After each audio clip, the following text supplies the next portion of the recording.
Welcome aboard to the CedCommerce ecosystem. This is an app walkthrough of our Facebook and Instagram shopping app that would cover its overall functionality. Let's begin. Registration and sign in.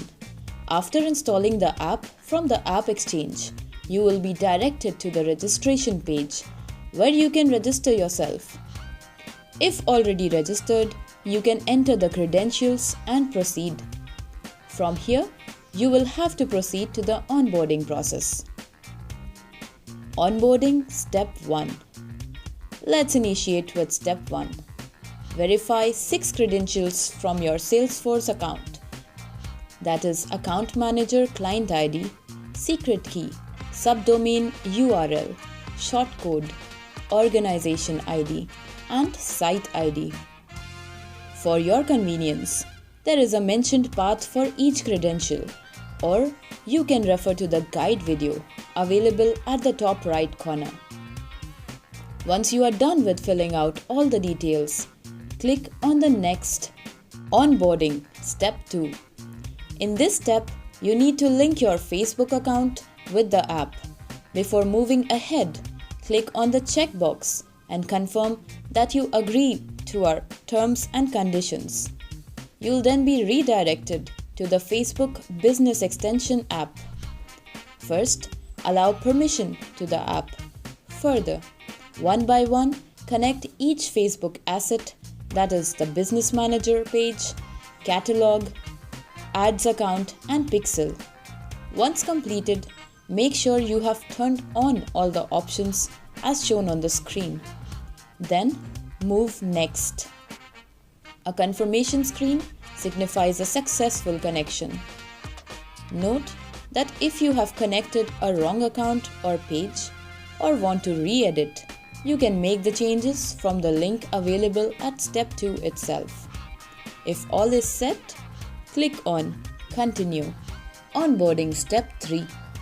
Step 3 of the onboarding process is about mapping the category and attributes of the products from your Salesforce Commerce account with the Facebook catalog.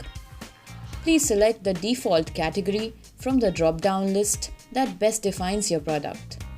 Thereafter, select at least one attribute from the list available under the recommended or optional sections and click on Save and Proceed. Mapping the attributes of your product is a must as it enhances your product visibility on the Facebook platform. Onboarding completed. With this, the onboarding is complete and the import of your product will begin. Dashboard. Moving to the dashboard, the app has an analytics section where the products can be viewed according to their different status, a facts section, and a section to view the ongoing and recent activities. Configuration. General. Now moving to the general settings, the user can view his details and can also hop on to the connected Facebook catalog and shop. The default profile selected during onboarding will be visible here, which can be further changed if required. Facebook settings. Now, when you reach the Facebook settings, the app has two main features: price update and threshold.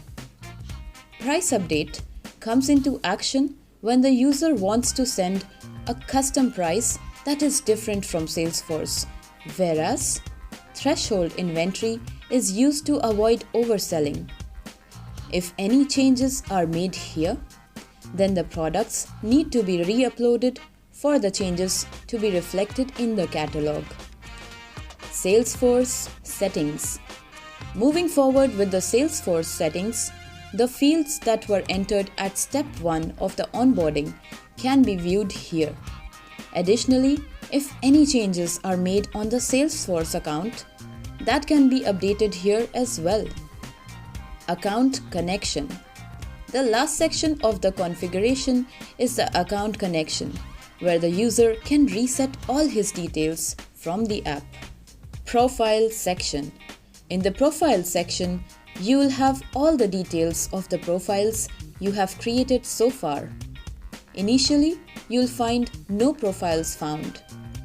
Therefore, to create new ones, click on Create Profile. You'll then have to enter the profile name, select the category of your product, and need to set certain conditions to fetch the suitable products under the profile you are creating. You can create multiple conditions for your convenience. We have also provided the Rule Group Help Guide. Note: if you enable the option of Override Products, the mutual products will get removed from your previous profile and will be linked to this new profile. Once selected, click on Run Query and then click on Next to proceed with Step 2, Attribute Mapping. In order to upload the created profile, you need to move to the Product section. Click on Bulk Upload, select the profile from the drop-down and click on Start Upload. Products section. To upload all your products in one go, you need to select the default profile. Additionally, if you want to upload or delete certain products available in the listing over here, select the products, click on Actions and choose the operation you want to perform, that is, Upload Selected or Delete Selected. Apart from this, you can also view the status of your product.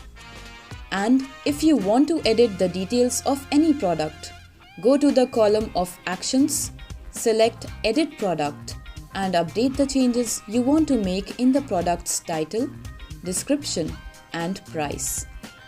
At last, click on Save and Upload.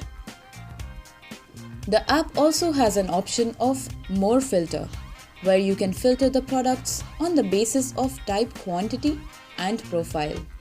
Hope this video helps you well. Thank you for watching.